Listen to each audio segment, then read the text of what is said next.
Երրորդը եվրոպական շուկան բավականին լցված է եւ սահմանափակ է։ Այսինքն դուք ուզում եք ձեր ծաղիկներով Հոլանդիայի հետ մրցեք։ Ասեմ ավելին, եվրոպական գյուղտնտեսական ապրանքներ արտահանողներն էլ լուրջ խնդիր ունեն, որտեղ նրանք ժամանակին իրանց ապրանքները արտահանում էին Ռուսաստան, բայց 22 թվականից, երբ որ Ռուսաստանը ընկավ սանկցիաների տակ, եթե դուք չեք հիշում, ես կհիշացնեմ, երբ որ կարծեմ Շվեյցարիան էր, մի խոսքով հյուսիսային եվրոպական երկրներից մեկի այդ մսամթերք եւ կաթնամթերք արտադրողները ամբողջ բերել էին իրանց կաթն ու պանիրը, լցրել էին փողոց, որովհետեւ իրանք իրանց երկրում, իրանք Եվրոպայում դա չէին կարող յուրացնել, որովհետեւ եվրոպական շուկան կվոտավորված է։ Ռուսաստան արտահանելը չէր թույլատրվում, իրանք իրանց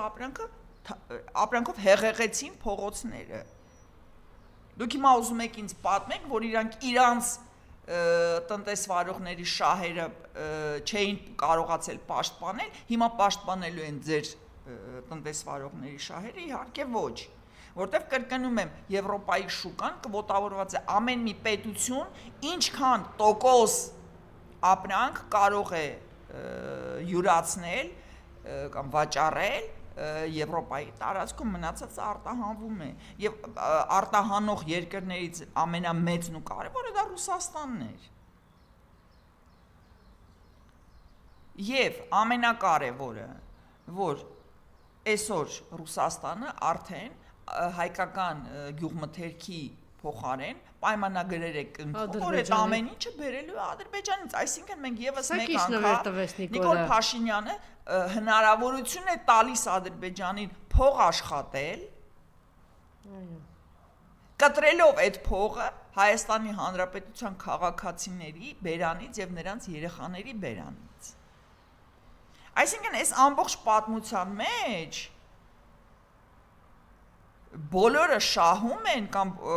բոլոր մասնակիցները ոչինչ չեն կորցնում բացի Հայաստանից։ Նիկոլ Փաշինյանը չի կարողանալու 1 տարվա ընթացքում գտնել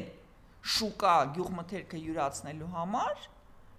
ինքը այս նախընտրականով փողով ցաղի բերանները փակելու է, այս 3 օրը խափի, բերանները փակելու է, մի քանի ֆուր դուս կհանեն կուդանիբուց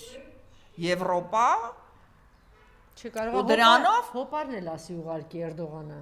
Հոպարի մեջ է, հոպարը այնքան Չէ, պետք չի, բայց այս 2 օրը էլ, այս 2 օրվա մասին եմ ասում։ Հոպարը Իրանը չգիտի ինչ անի։ Այո։ Եվ Եվրոպա արտահանելու մասով առհասարակ արտահանություն կազմակերպելու հարցում անհրաժեշտ են ծավալներ։ Մենք այդ ծավալները չունենք։ Երբ որ գալիս են ասում են ինձ պետքա 300 կամ 3000 տոննա խնձոր, պարզվում է, որ այդ 3000 տոննա խնձորը չկա։ Ասում եմ, կարամ 1000 տոննա առաջարկեմ, ասում եմ, չէ, ինձ քիչ է, որովհետև քչի մեջ հետևաբար գինն է աճում։ Խոսքս ինչ է։ Հերթական անգամ ձեր բերնից կտրեց, տարավ կողեց Ալիևի համապատասխան տեղը, Ալիևը գոհա, Ռուսաստանը ոչինչ չի կորցրել, Եվրոպան թքած ունի, Նիկոլը դառնում է վարչապետ, իսկ ձեր երեխեքը սոված են մնում։ Սա է ամենապարզ մաթեմատիկան։